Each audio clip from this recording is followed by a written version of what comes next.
Chapter 25. Now in the fall the trees were all bare, and the roads were muddy. I rode to Gorizia from Udine on a camion. We passed other camions on the road, and I looked at the country. The mulberry trees were bare, and the fields were brown. There were dead leaves on the road from the rows of bare trees, and men were working on the road, tamping stone into the ruts from piles of crushed stone along the side of the road between the trees. We saw the town with a mist over it that cut off the mountains. We crossed the river, and I saw that it was running high. It had been raining in the mountains. We came into the town past the factories, and then the houses and villas, and I saw that many more houses had been hit. On a narrow street we passed a British Red Cross ambulance. The driver wore a cap, and his face was thin and very tanned. I did not know him. I got down from the camion in the big square in front of the town major's house. The driver handed down my rucksack, and I put it on and swung on the two musettes and walked to our villa. Did not feel like a homecoming. I walked down the damp gravel driveway, looking at the villa through the trees. The windows were all shut, but the door was open. I went in and found the major, sitting at a table in a bare room with maps and typed sheets of paper on the wall. "Hello," he said. "How are you?" He looked older and drier. "I'm good," I said. "How is everything?" "It's all over," he said. "Take off your kit and sit down." I put my pack and the two musettes on the floor and my cap on the pack. I brought the other chair over from the wall and sat down by the desk. "It's been a bad summer," the major said. "Are you strong now?" "Yes." "Did you ever get the decorations?" "Yes, I got them fine. Thank you very much." "Let's see them." I opened my cape so he could see the two ribbons. "Did you get the boxes with the medals?" "No, just the papers." "The boxes will come later. This takes more time." "What do you want me to do?" "The cars are all away. There are 6 up north at Caporetto." "You know Caporetto?" "Yes," I said. I remembered it as a little white town with a campanile in a valley. It was a clean little town, and there was a fine fountain in the square. "They are working from there. There are many sick now. The fighting is over." "Where are the others?" "There are 2 up in the mountains, and 4 still on the Stresa. The other 2 ambulance sections are in the Carso with the Third Army." "What do you wish me to do?" "You can go and take over the 4 cars on the Stresa if you like. Gino has been up there a long time. You haven't seen it up there, have you?" "No. It was very bad. We lost 3 cars." "I heard about it." "Yes, Rinaldi wrote you." "Where is Rinaldi?" "He is here at the hospital. He has had a summer and fall of it." "I believe it." "It has been bad," the major said. "You couldn't believe how bad it's been. I've often thought you were lucky to be hit when you were." "I know I was." "Next year will be worse," the major said. "Perhaps they will attack now. They say they are going to attack, but I can't believe it. It is too late. You saw the river?" "Yes, it's high already." "I don't believe they will attack now that the rains have started. We will have the snow soon." "What about your countrymen? Will there be other Americans besides yourself?" "They are training an army of 10 million. I hope we get some of them. But the French will hog them all. We'll never get any down here." "All right, you stay here tonight and go out tomorrow with the little car and send Gino back. I'll send somebody with you that knows the road." "Gino will tell you everything." "They are shelling quite a little, still, but it is all over. You will want to see the Stresa." "I'm glad to see it. I'm glad to be back with you again, Signor Maggiore." He smiled. "You are very good to say so. I am very tired of this war. If I was away, I do not believe I would come back." "Is it so bad?" "Yes, it is so bad and worse. Go get cleaned up and find your friend Rinaldi." I went out and carried my bags up the stairs. Rinaldi was not in the room, but his things were there, and I sat down on the bed and unwrapped my puttees and took the shoe off my right foot. Then I lay back on the bed. I was tired and my right foot hurt. It seemed silly to lie on the bed with one shoe off, so I sat up and unlaced the other shoe and dropped it on the floor, then lay back on the blanket again. The room was stuffy with the window closed, but I was too tired to get up and open it. I saw my things were all in one corner of the room. Outside it was getting dark. I lay on the bed and thought about Catherine and waited for Rinaldi. I was going to try not to think about Catherine except at night before I went to sleep, but now I was tired. There was nothing to do, so I lay and thought about her. I was thinking about her when Rinaldi came in. He looked just the same. Perhaps he was a little thinner. "Well, baby," he said. I sat up on the bed. He came over, sat down and put his arm around me. Good old baby. He whacked me on the back, and I held both his arms. "Old baby," he said, "let me see your knee." "I'll have to take off my pants." "Take off your pants, baby. We're all friends here. I want to see what kind of a job they did." I stood up, took off the breeches, and pulled off the knee brace. Rinaldi sat on the floor and bent the knee gently back and forth.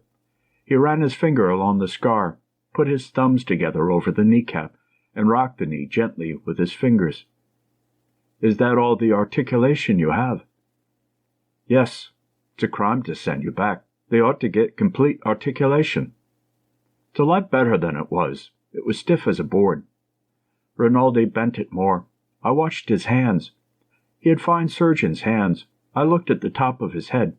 His hair shiny and parted smoothly. He bent the knee too far. "Ouch," I said. "You ought to have more treatment on it with the machines," Rinaldi said. "It's better than it was." "I see that, baby. This is something I know more about than you." He stood up and sat down on the bed. "The knee itself is a good job." He was through with the knee. "Tell me all about everything." "There's nothing to tell," I said. "I've led a quiet life." "You act like a married man," he said. "What's the matter with you?" "Nothing," I said. "What's the matter with you?" "The war is killing me," Rinaldi said. "I'm very depressed by it." He folded his hands over his knee. "Oh," I said. "What's the matter? Can't I even have human impulses?" "No, I can see you've been having a fine time. Tell me." "All summer and all fall I've operated. I work all the time. I do everybody's work. All the hard ones they leave to me. By God, baby, I'm becoming a lovely surgeon." "That sounds better." "I never think. No, by God, I don't think. I operate." "That's right. But now, baby, it's all over. I don't operate now, and I feel like hell. This is a terrible war, baby. You believe me when I say it. Now you cheer me up. Did you bring the phonograph records?" "Yes." "They were wrapped in paper in a cardboard box in my rucksack. I was too tired to get them out." "Don't you feel good yourself, baby?" "I feel like hell." "This war is terrible," Rinaldi said. "Come on, we'll both get drunk and be cheerful. Then we'll go and get the ashes dragged. Then we'll feel fine." "I've had the jaundice," I said, "and I can't get drunk." "Oh, baby, how you've come back to me. You come back serious and with a liver. I tell you, this war is a bad thing." "Why did we make it anyway?" "We'll have a drink. I don't want to get drunk, but we'll have a drink." Rinaldi went across the room to the washstand and brought back 2 glasses and a bottle of cognac.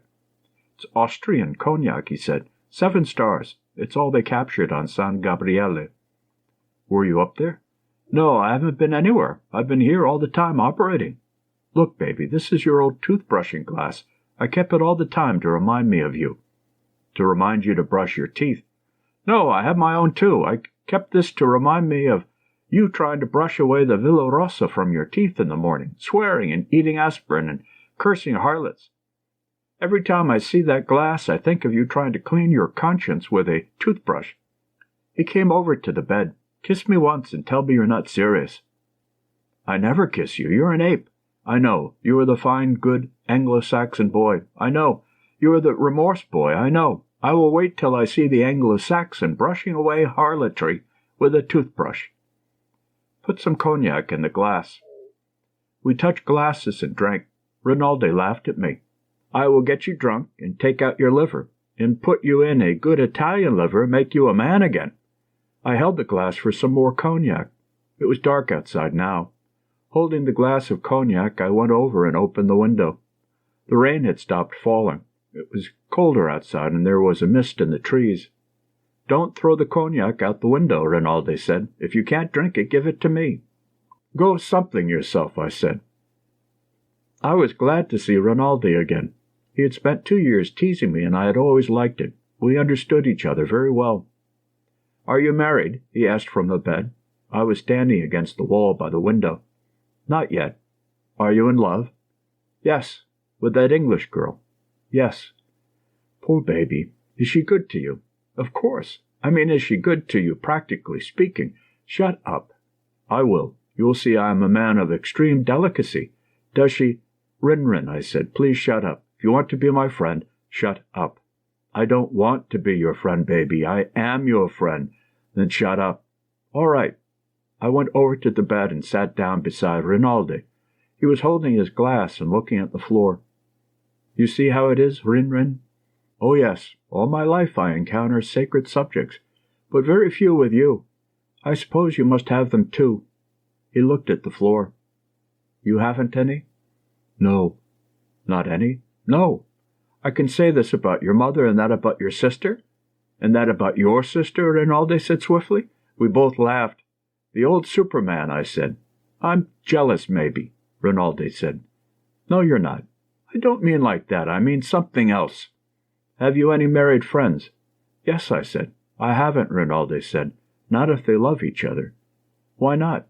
"They don't like me." "Why not? I'm the snake. I'm the snake of reason." "You're getting it mixed. The apple was reason." "No, it was the snake. He was more cheerful." "You are better when you don't think deeply," I said. "I love you, baby," he said. "You puncture me when I become a great Italian thinker. But I know many things I can't say. I know more than you." "Yes, you do. But you will have a better time. Even with remorse you will have a better time."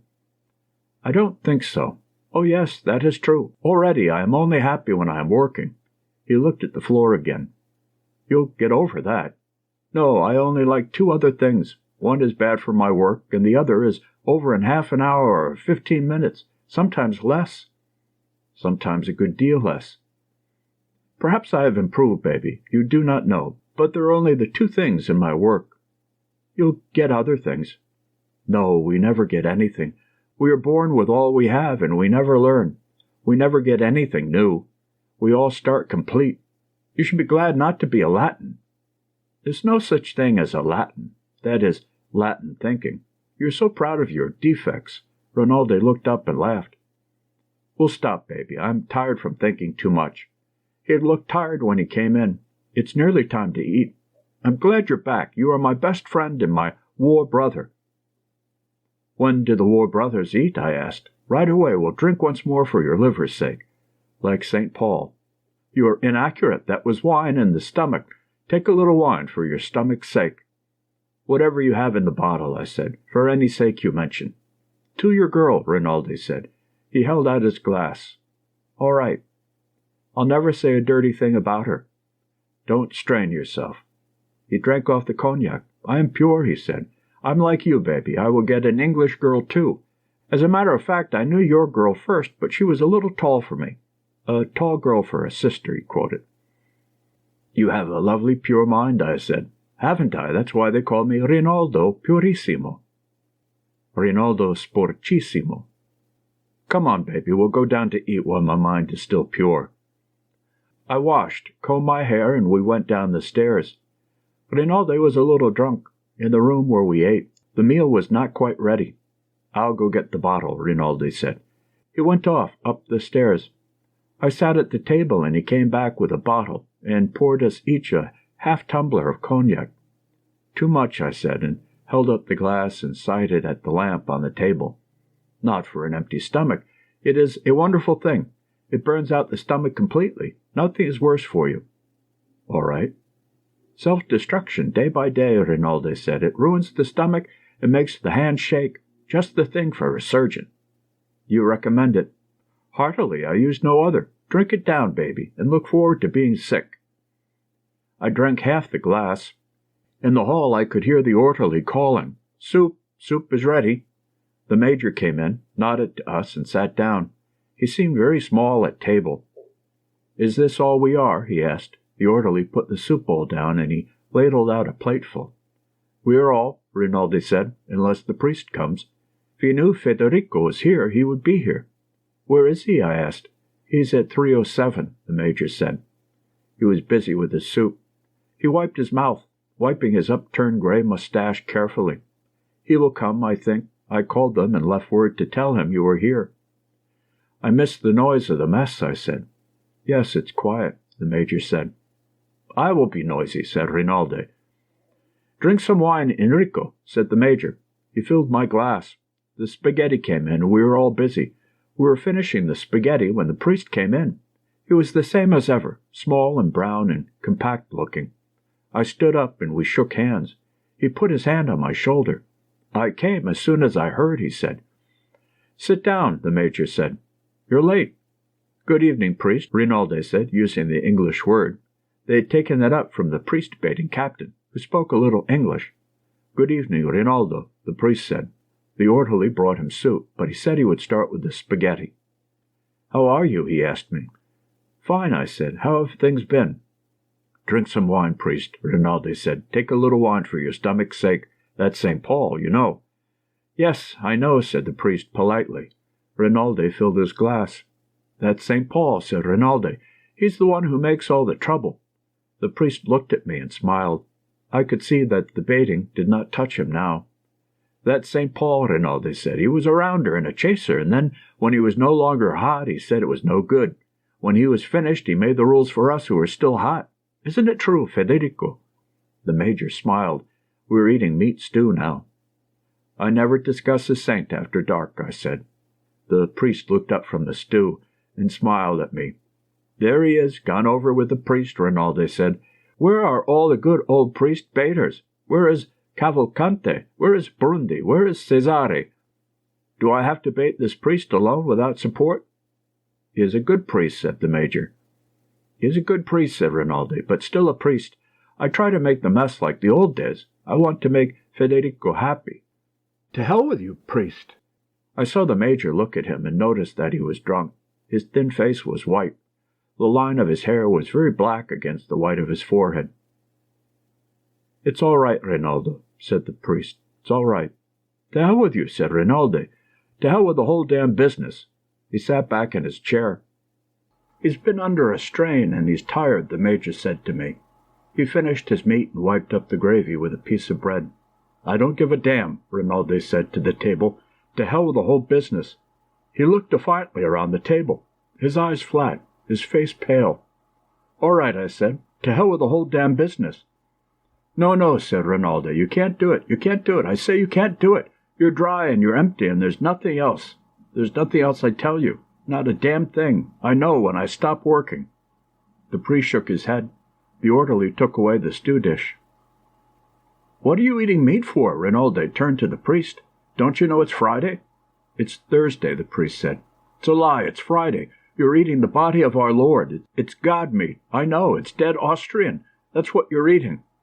"The white meat is from officers," I said, completing the old joke. Rinaldi laughed. He filled his glass. "Don't mind me," he said. "I'm just a little crazy."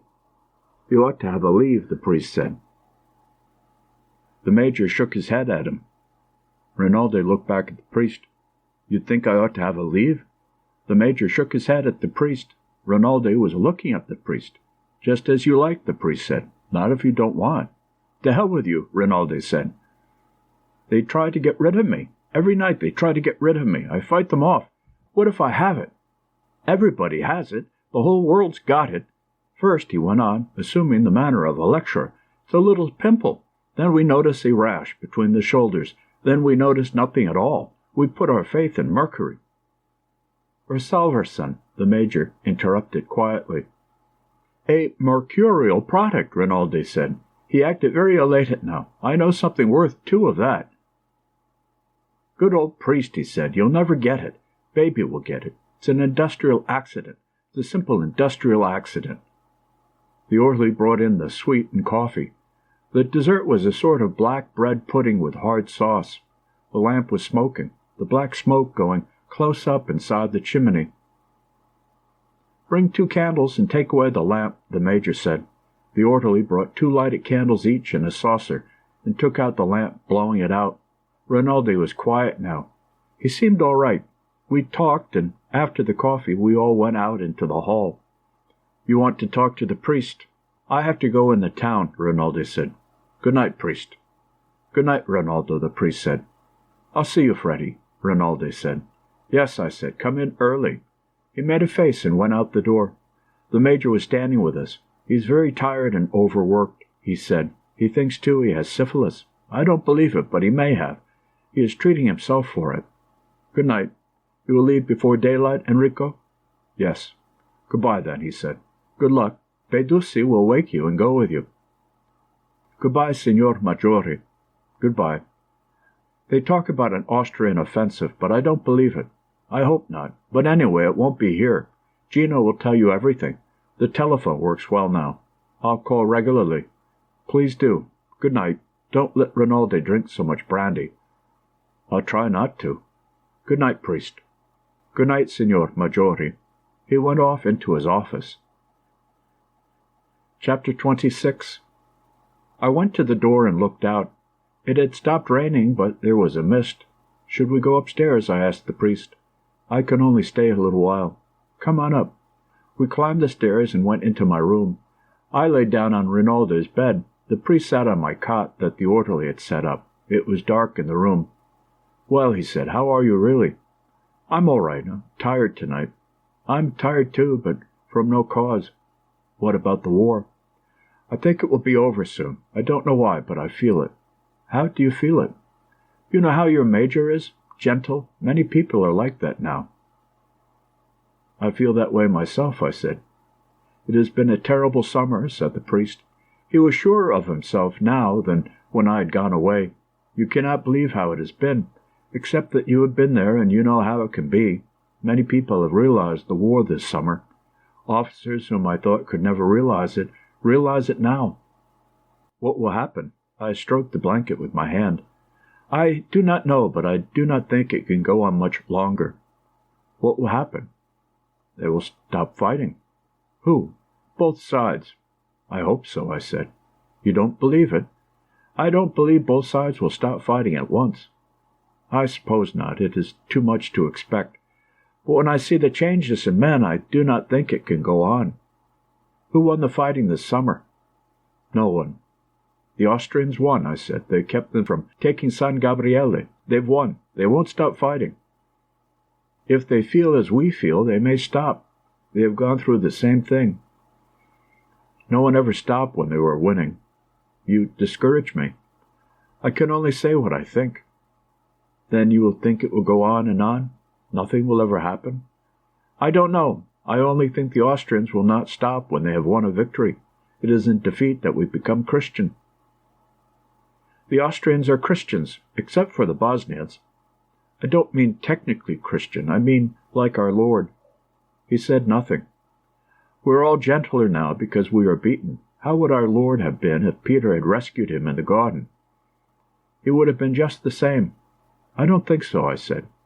"You discourage me," he said. "I believe and I pray that something will happen. I have felt it very close." "Something may happen," I said, "but it will happen only to us. If they felt the way we do, it would be all right. But they have beaten us. They feel another way. Many of the soldiers have always felt this way. It is not because they were beaten. They were beaten to start with. They were beaten when they took them from their farms and put them in the army. This is why the peasant has wisdom, because he is defeated from the start. Put him in power and see how wise he is." He did not say anything. He was thinking. "Now I am depressed myself," I said. "That's why I never think about these things. I never think, and yet when I begin to talk, I say the things I have found out in my mind without thinking. I had hoped for something." "Defeat?" "No, something more." "There isn't anything more, except victory." "It may be worse." "I hoped for a long time for victory." "Me too." "Now I don't know. It has to be one or the other. I don't believe in victory any more." "I don't, but I don't believe in defeat, though it may be better." "What do you believe in?" "In sleep," I said. He stood up. "I'm very sorry to have stayed so long, but I like so to talk with you." "It is very nice to talk again." I said that about sleeping, meaning nothing. We stood up and shook hands in the dark. "I sleep at 3:07 now," he said. "I go out on post early tomorrow. I'll see you when you come back. We'll have a walk and talk together." I walked with him to the door. "Don't go down," he said. "It is very nice that you are back." though not so nice for you." He put his hand on my shoulder. "It's all right for me," I said. "Good night." "Good night. Ciao." "Ciao," I said. I was deadly sleepy. Chapter 27. I woke when Rinaldi came in, but he did not talk, and I went back to sleep again. In the morning I was dressed and gone before it was light. Rinaldi did not wake when I left. I had not seen the Gorizia before, and it was strange to go up the slope where the Austrians had been, beyond the place on the river where I had been wounded. There was a steep new road and many trucks. Beyond, the road flattened out, and I saw woods and steep hills in the mist. There were woods that had been taken quickly and not smashed. Then beyond, where the road was not protected by the hills, it was screened by matting on the sides and over the top. The road ended in a wrecked village. The lines were up beyond. There was much artillery around. The houses were badly smashed, but things were very well organized, and there were signboards everywhere. We found Gino, and he got us some coffee, and later I went with him and met various people and saw the posts. Gino said the British cars were working further down the Gorizia at Ravni. He had great admiration for the British. There was still a certain amount of shelling, he said, but not many wounded. There would be many sick now the rains had started. The Austrians were supposed to attack, but he did not believe it. We were supposed to attack too, but they had not brought up any new troops, so he thought that was off too. Food was scarce, and he would be glad to get a full meal in Gorizia. What kind of supper had I had? I told him, and he said that would be wonderful. He was especially impressed by the dulce. I did not describe it in detail, only said it was a dulce, and I think he believed it was something more elaborate than bread pudding. Did I know where he was going to go? I said I didn't, but that some of the other cars were at Caporetto. He hoped he would go up that way. It was a nice little place, and he liked the high mountain hauling up beyond. He was a nice boy, and everyone seemed to like him. He said where it really had been hell was at San Gabriele and the attack beyond Lom that had gone bad. He said the Austrians had a great amount of artillery in the woods along Ternova Ridge beyond and above us, and shelled the roads badly at night. There was a battery of naval guns that had gotten on his nerves. I would recognize them because of their flat trajectory. You heard the report, and then the shriek commenced almost instantly. They usually fired 2 guns at once, one right after the other, and the fragments from the burst were enormous. He showed me one, a smoothly jagged piece of metal over a foot long. It looked like babbiting metal. "I don't suppose they are so effective," Gino said, "but they scare me. They all sound as though they came directly for you. There is the boom, then instantly the shriek and burst. What's the use of not being wounded if they scare you to death?" He said there were Croats in the lines opposite us now, and some Magyars. Our troops were still in the attacking positions. There was no wire to speak of, and no place to fall back to if there should be an Austrian attack. There were fine positions for defense along the low mountains that came up out of the plateau, but nothing had been done about organizing them for defense. What did I think about the Gorizia anyway? I'd expected it to be flatter, more like a plateau. I'd not realized it was so broken up.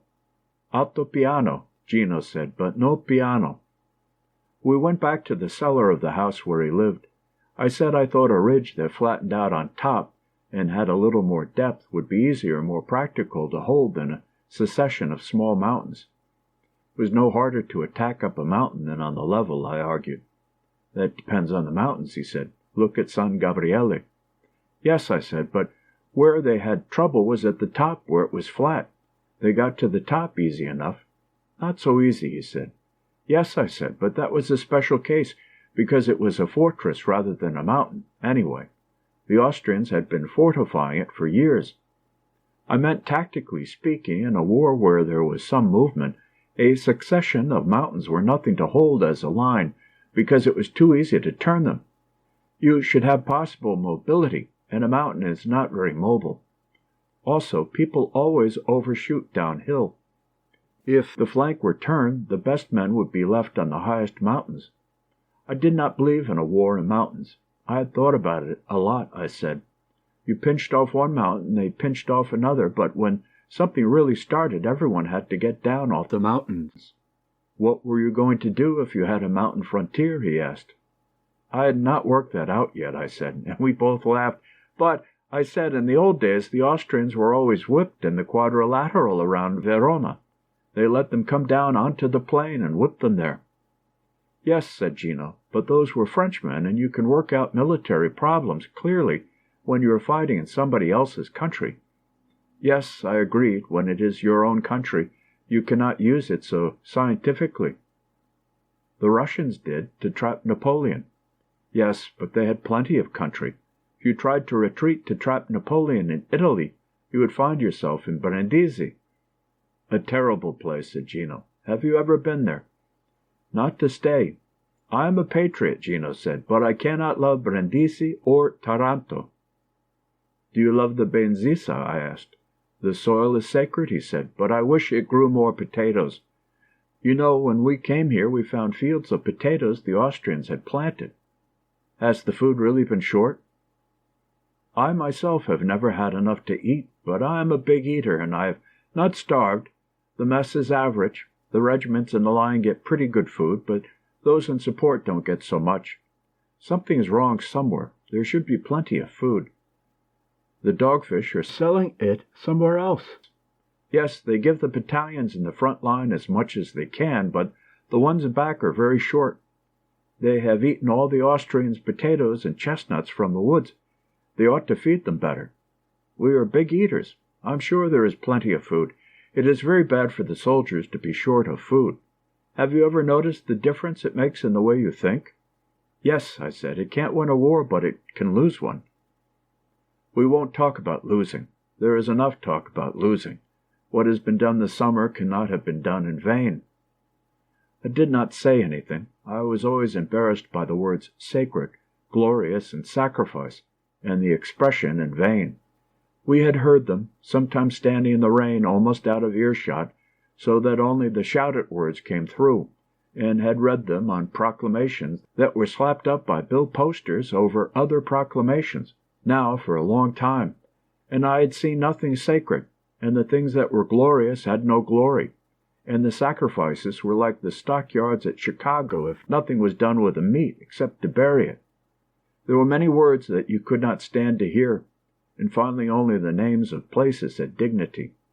Certain numbers were the same way, and certain dates, and these, with the names of the places, were all you could say and have them mean anything.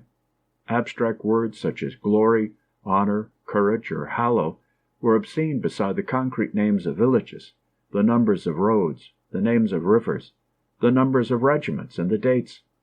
Gino was a patriot, so he said things that separated us sometimes, but he was also a fine boy, and I understood his being a patriot. He was born one. He left with Pelusi in the car to go back to Gorizia.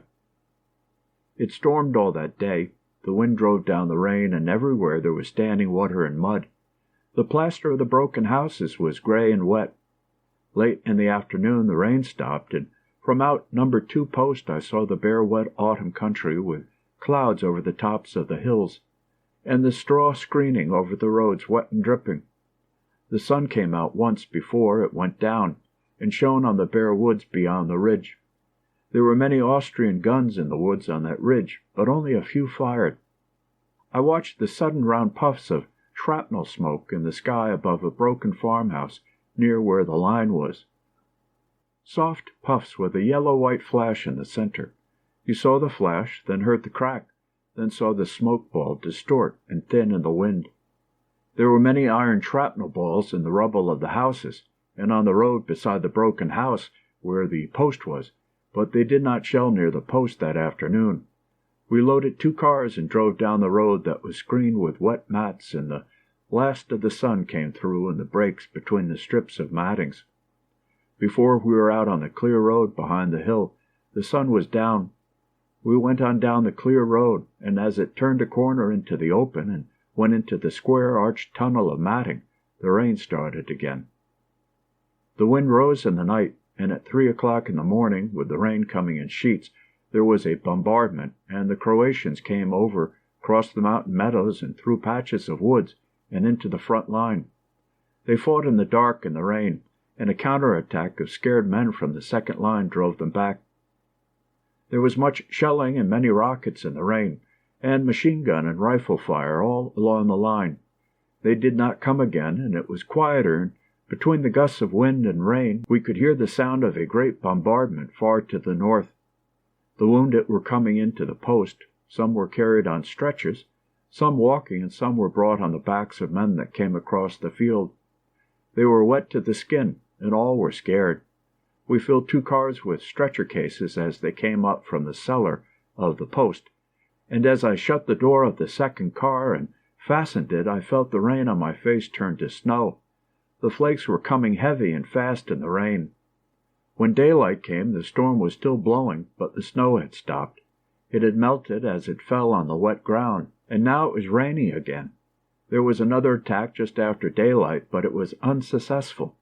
We expected an attack all day, but it did not come until the sun was going down.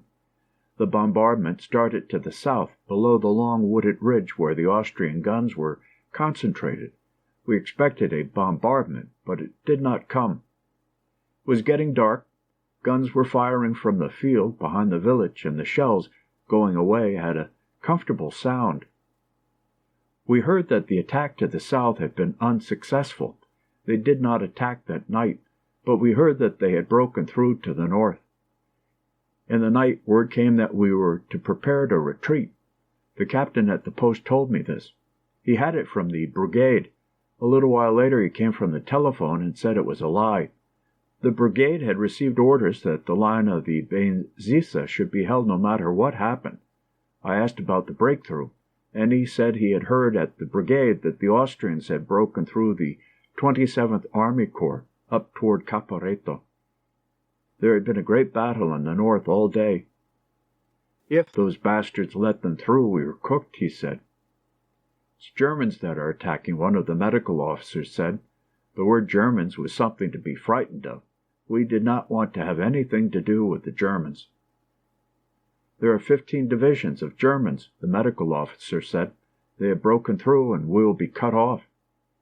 At the brigade, they said this line is to be held. They say they have not broken through badly, and that we will hold a line across the mountains from Monte Maggiore.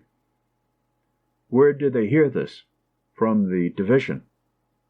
The word that we were to retreat came from the division. We work under the Army Corps, I said, but here I work under you. Naturally, when you tell me to go, I will go, but get the orders straight. The orders are that we stay here.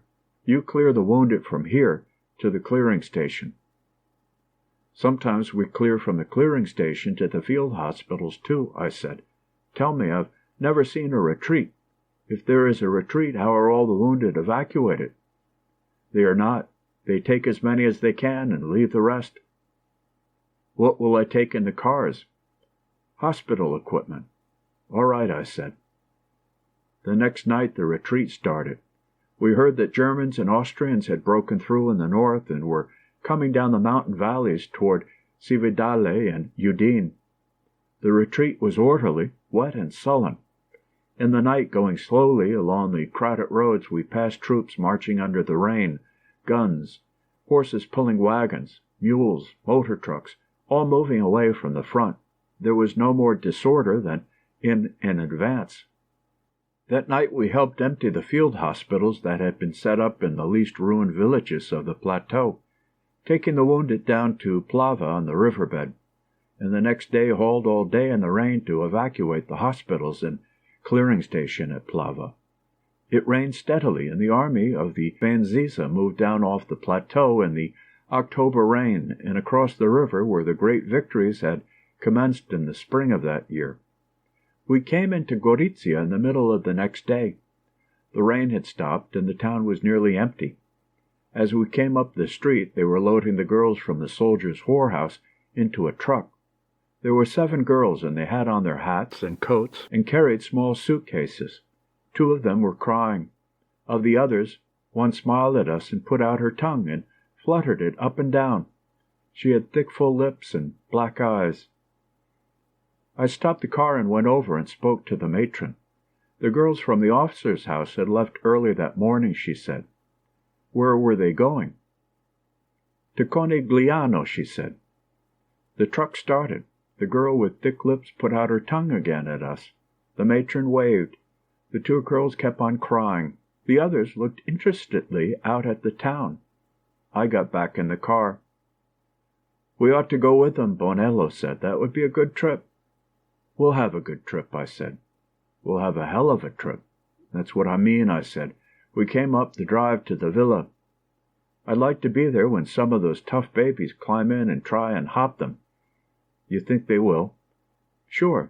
Everybody in the Second Army knows that matron. We were outside the villa. They call her the Mother Superior, Bonello said.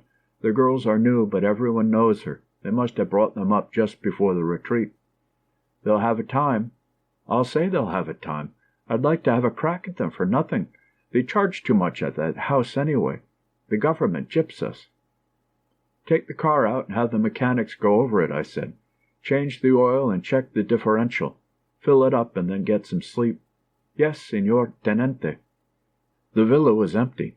Rinaldi was gone with the hospital. The major was gone taking hospital personnel in the staff car. There was a note on the window for me to fill the cars with the material piled in the hall and to proceed to Pordenone. The mechanics were gone already.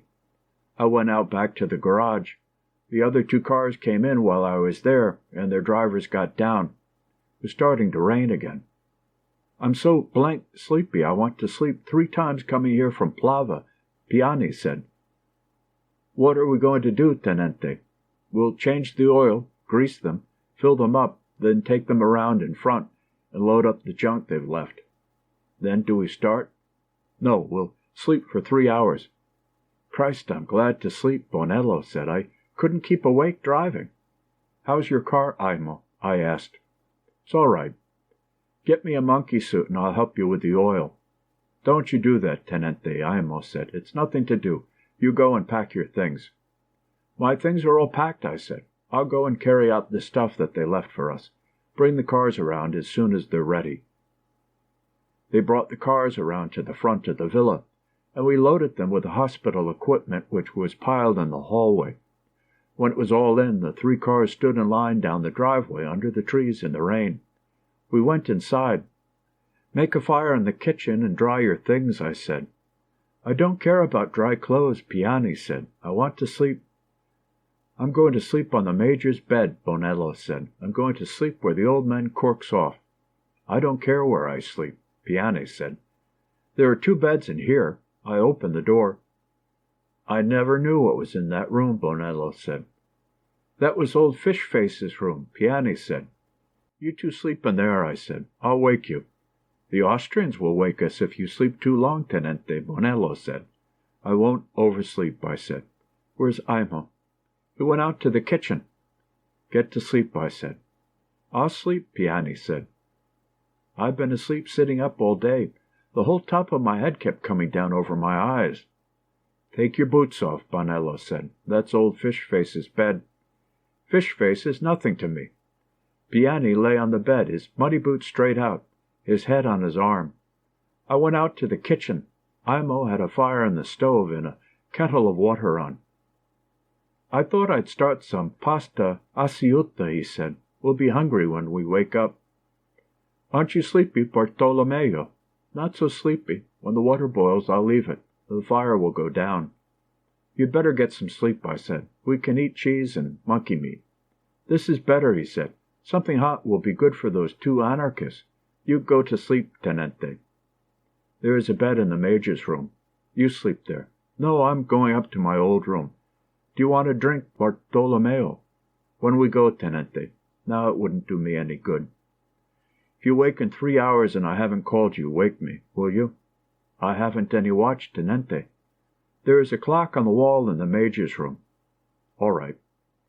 I went out then through the dining room and the hall and up the marble stairs to the room where I lived with Rinaldi. It was raining outside. I went to the window and looked out. It was getting dark, and I saw the 3 cars standing in line under the trees. The trees were dripping in the rain. It was cold, and the drops hung to the branches. I went back to Rinaldi's bed and lay down and let sleep take me. We ate in the kitchen before we started. Imo had a basin of spaghetti with onions and tinned meat chopped up in it. We sat around the table and drank 2 bottles of the wine that had been left in the cellar of the villa. It was dark outside and still raining. Piani sat at the table, very sleepy. "I like a retreat better than an advance," Bonello said. "On a retreat we drink Barbera." "We drink it now. Tomorrow maybe we drink rainwater," Imo said. "Tomorrow we'll be in Udine. We'll drink champagne. That's where the slackers live. Wake up, Piani. We'll drink champagne tomorrow in Udine." "I'm awake," Piani said. He filled his plate with the spaghetti and meat. "Couldn't you find tomato sauce, Barto?" "There wasn't any," Imo said.